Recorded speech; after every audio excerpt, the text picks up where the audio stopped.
Hi guys! So ngayong hapon lang tayo nag-video, hindi tayo umaga kasi umulan kanina. So ito na ang ating update na tayo sa ating patola.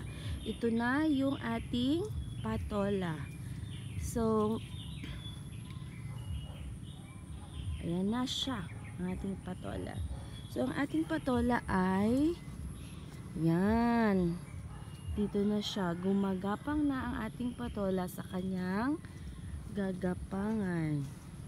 So yun ang bahay ng ating patola. So pahaba, tapos yan o, gumagapang siya.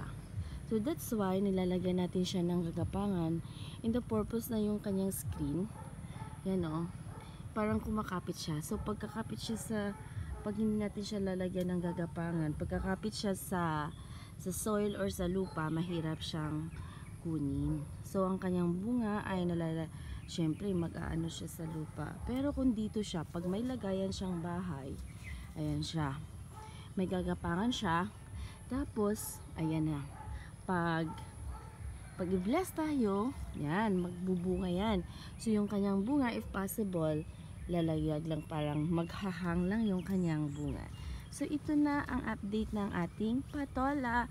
So ating patola ay namumulaklak na ito ata. Yan, namumulaklak na siya.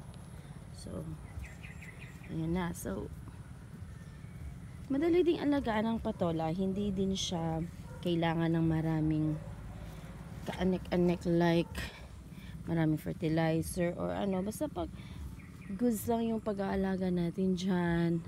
Tapos organic tayo, ayun, goods talaga. Pag good ang kanyang tutubuan or yung kanyang environment, ayan siya. Yan ang ating patola.